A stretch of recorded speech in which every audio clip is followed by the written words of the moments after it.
Welcome back to Worship at Home. This is week 62.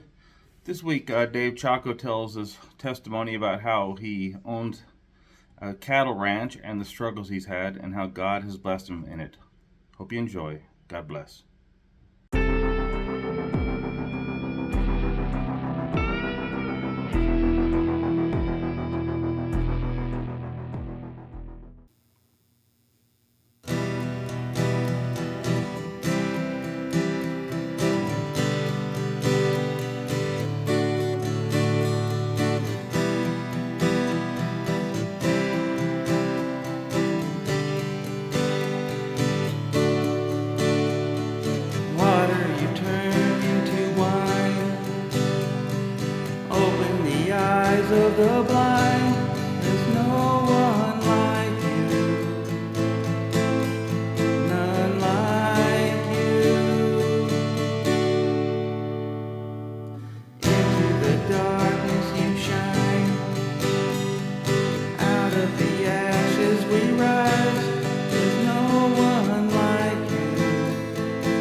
Hey Rowan, what's the Bible verse we're reading? Psalms 5:2. Hear the sound of my cry, my King and my God, for to you do I pray.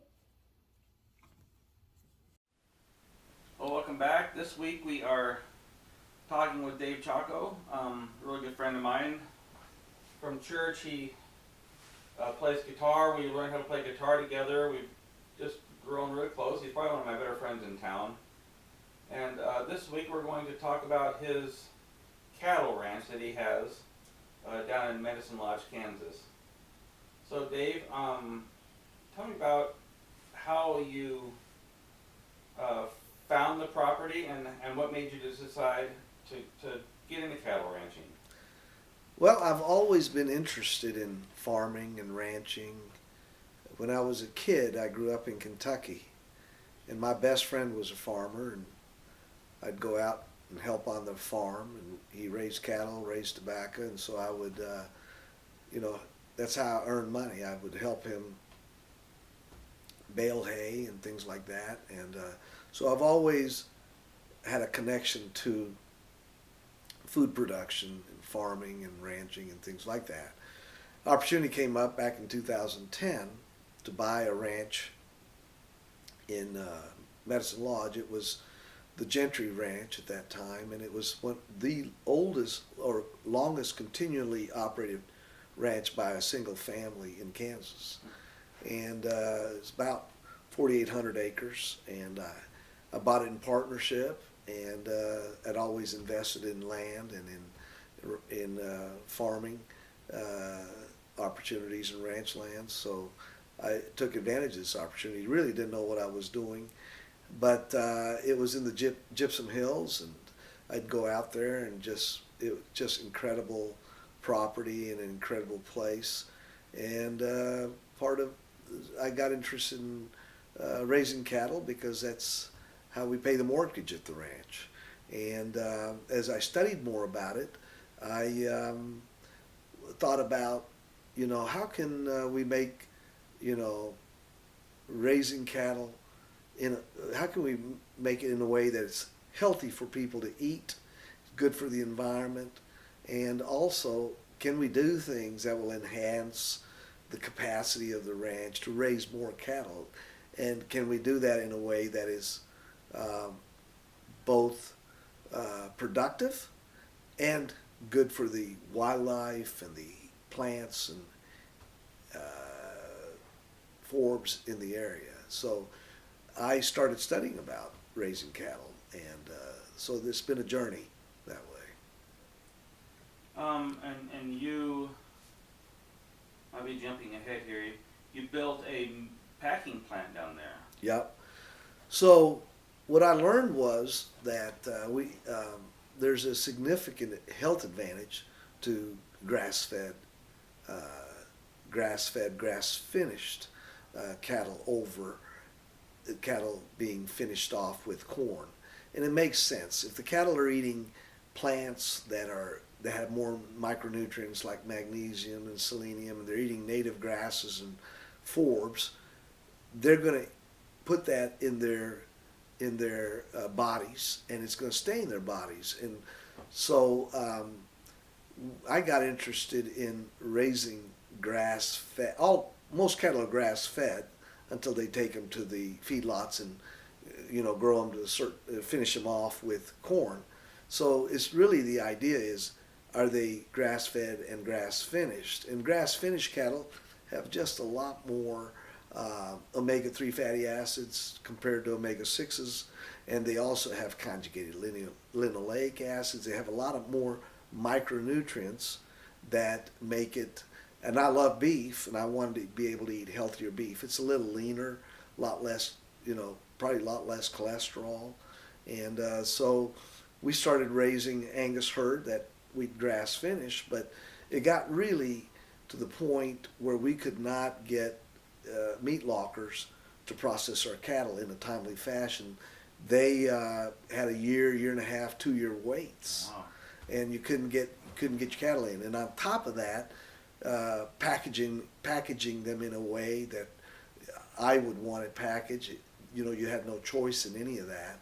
So we built a processing plant, Medicine Lodge, called the Medicine Lodge Meat Company, and we do our own butchering, we do our own packaging of the products, we age them.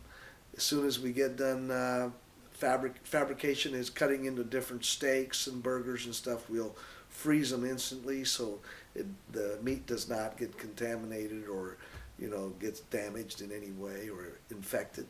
And I learned how to do that. We opened the plant in July of last year, and I was the plant manager for the first month, 2 months. I learned how to kill cattle, stabbed myself a couple times, and it's a hard job for an old guy like me. And I learned quickly that I was pretty slow and not as good at this as I want to be. But we hired a really good plant manager and have a good crew that knows how to do this. So we've been operational now for about 6-7 months. Huh. And you're doing all of this while maintaining your job at Green Vision as an eye surgeon. Yes, I'm doing that partly because it takes a lot of money to pay employees and stuff until we get up to speed and are processing a lot of cattle, which will take about a year or two. And also because I haven't found anybody to take my spot, taking care of my patients. My patients need care, many of them need care for macular degeneration and diabetes. And if I stopped, I don't know if they'd get the care they needed right away, and they'd be very sad and scared probably. So I keep on doing that. A few years back, before you built your meat packing plant, you guys had a pretty big fire out there. Yes, we did. I had taken over the ranch in 2015, in December 2015. In 2016, I've been in charge of the ranch for 3 months. The only forage we had was out in about 5, 6, 7 miles away from headquarters. And it was called the Anderson Creek Fire. It burnt 200,000 acres. And we had over 65% canopy cover. That means we had 65% of our grasslands had cedar on it and was not available to the cows, and some of these big cedar trees drink 300, 400 gallons a day of water. And so they're just not good trees to have in land that does not have enough rainfall. And it came up from Oklahoma. The winds were moving at 60, 70 miles an hour, and the fire was moving at 20 miles an hour. And we knew it was coming. We found out about it around 8 o'clock in the morning, and it was onto our ranch in a couple hours. And our cattle we put them on short grass, but they ended up going back down to the pond, and then the fire went to the pond and drove them up in the canyons and gullies that we had by the pond, and they got stuck there and among the cedar trees, which are very flammable, and we lost around 220 cows and about probably 220 babies. Oh boy. And it was a devastating loss for us. We also lost about 30 miles of fencing, and it was about as bad a thing happened to us as could have happened. So with that fire that you had, I know you lost a lot of cattle, which is horrible, but it was actually good for your land. It was very good because we were able to reduce the amount of red cedars on the land, and that opened up a lot of spring-fed creeks. Our ranch is one of the best watered ranches in that area now because of the fire. While it was devastating, we lost a lot of cattle. It was good for the land, and the cedars don't belong in Kansas in that area. They're invasive species that have sort of taken over, and now we have reduced our cedar load on our ranch from about 65% down to about 10%, and we're keeping on working on it. The trees that were burnt are skeletons, and the cattle won't go in there and eat because it pokes them. And so there was about 2,000 acres of skeletons that the cattle wouldn't eat, and we've cleared out about 2,000 acres recently, and that'll open up the grasslands this spring and next fall for the cattle to eat in there. It's pretty cool. I remember you saying immediately water was flowing where water never flowed before. And ponds, filled up ponds. It was pretty cool. Very cool. Yeah. So explain to me the difference between industrial farming and what you guys do. Industrial farming is more where, whether it's raising cows, it's raising a certain age, and then, from 600, 700 pounds, putting them in a feedlot, or 800 pounds, putting them in a feedlot, and fattening them up with corn and feed, silage, and things like that to get them to about 1,300, 1,400 pounds weight. And you want to do that in about 16 months. We raise our calves at about, our calves are not ready for the market until about 2 years, which is about 24 months to 30 months. And we feed them grass, or in the winter when there's not enough grass, we'll feed them alfalfa hay and things like that, which is very nutritious. Their cow's body is not meant for corn, and so if you're only feeding them corn and silage and things like that, it creates a different composition in their bodies than having them eat grass, native grasses. We have big blue stem, little blue stem. Our most nutritious grass we have is buffalo grass, but we have various 3-4 other types, Indian grass and various other types of grasses, very nutritious, and that's what our cattle eat. Our calves do. So it takes longer, it's more expensive, it's more input costs on our part, but we end up with a product that's healthier, has its own flavor, and it tastes different than corn. I know it looks different. It looks different. Some people, that's all they'll eat nowadays. They don't like, a lot of people that are into fitness, a lot of health conscious people, they'll buy a side of cow, side of beef from us, and that's what they'll eat, want their families to grow up on, especially if they like beef. Yeah. I think the other thing is grass is a renewable resource, whereas with corn and silage, a lot of people, plow the ground and use tractors and put fertilizer. We don't have to fertilize our grasses. We do a little bit of fertilization for our hay that we put up. We raise Sudan grass, so we will do that. But we do no-till farming, and I think it's just a lot less environmentally impactful. It's a better impact on the environment than raising cows on corn. Yeah. The other thing that our system does is we try to rotate our cattle, and so the grasses get a chance to rest. And if they can rest for 3-4 months, 5 months, then a lot more, their roots get stronger. They get a lot more starch in their roots that goes deeper, and it allows us to raise more cattle on our ranch. Wow. Yeah. So where do you want to see this go in the future? Well, I'm trying to learn everything I can about raising cattle, packaging cattle, and selling cattle.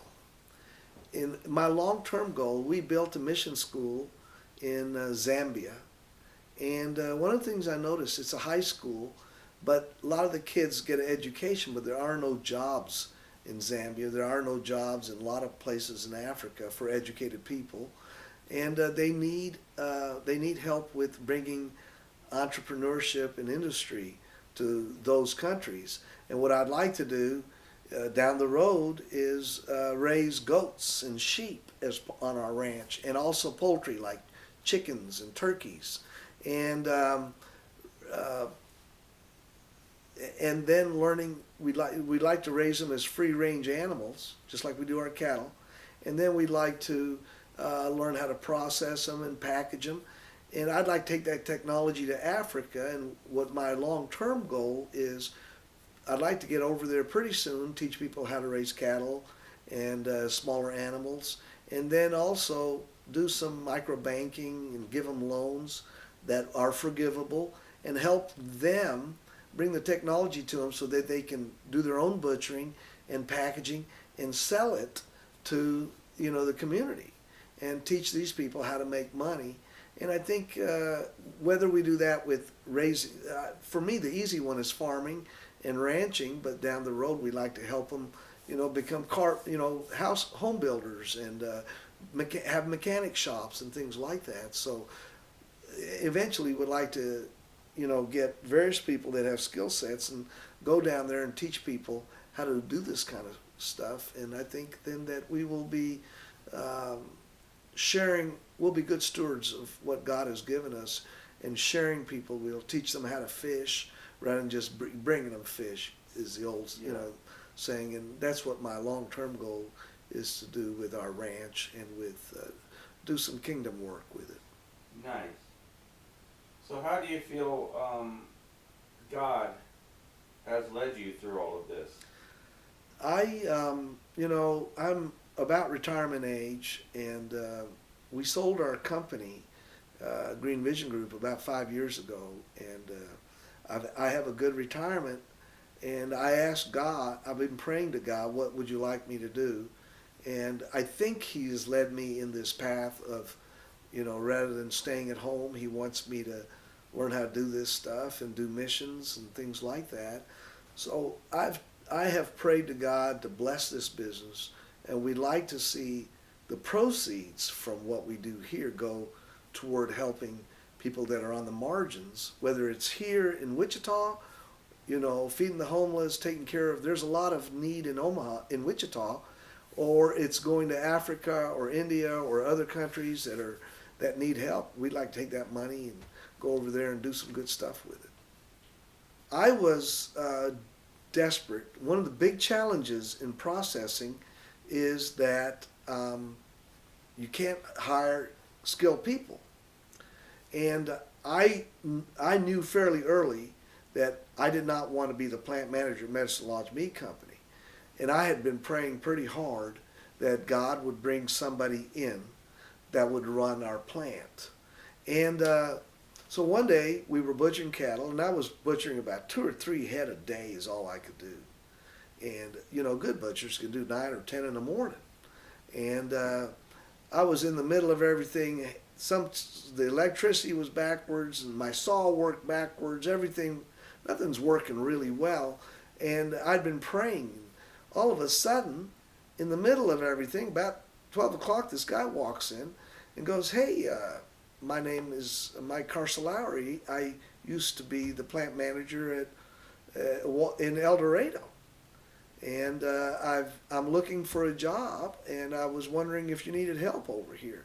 And it was a direct answer to prayer. Wow. And after talking to him for a little while, I told him, we want to be a company that's values our employees. We believe in servant leadership, and we want to be the guys that look out for our people that work here. And but we have big goals and things. And are you interested? He joined us. The first thing he said was, "Dave, one of the most important things we need to do is make sure you don't get hurt. So we don't want you in the plant anymore." And I remember I had prayed about it pretty hard, and I thought it was a real answer to prayer. Wow. Because I'd had a consultant looking down in Dodge City and Garden City, everywhere, looking for somebody to come and work. And this guy has trained people. He trained a couple of the USDA inspectors we have trained under him in how to butcher beef and all that stuff. Wow. And he's a young guy. He's only like 34, 35. Have 18 years of experience in the meat business. So I felt that was a real answer to prayer. Cool. Yeah, it's really neat when you can see God working in your life. That was like a direct instance of that. I haven't always seen that. It's looking back on certain times in my life that, something bad happened to me and God pulled me through it. But, you look at that, 2 years down the line and stuff. But this was an instance of prayer answered right on the spot. Very nice.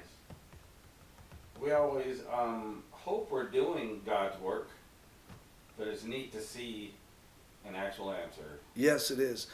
And you know, I'm hoping that I'm listening to God in all this, and that, you know, this is not my ego or something like that. I hope that I am doing what God wants me to do. Well, thank you again, Dave. My pleasure.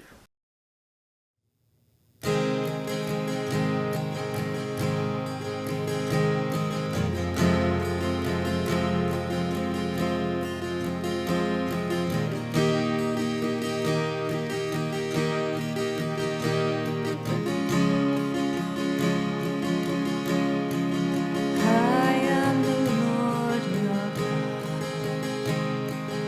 I go before you now. I stand beside you. I'm all around you. Though you're feeling far away,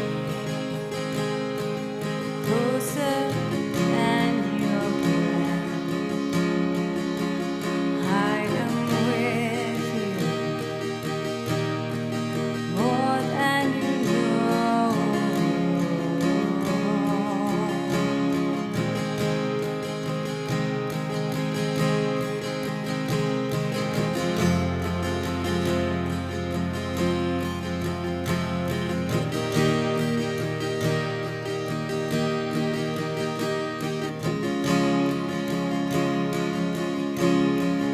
I am the Lord your peace. People will conquer you. Steady now your heart and mind. Come into my rest. Oh, let your faith arise. Lift up your weary head. I am with you wherever you go. So come to me, 'cause I'm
shaken, not been moved. Oh, I am the hands that hold the truth, the way. So come to me, 'cause I'm all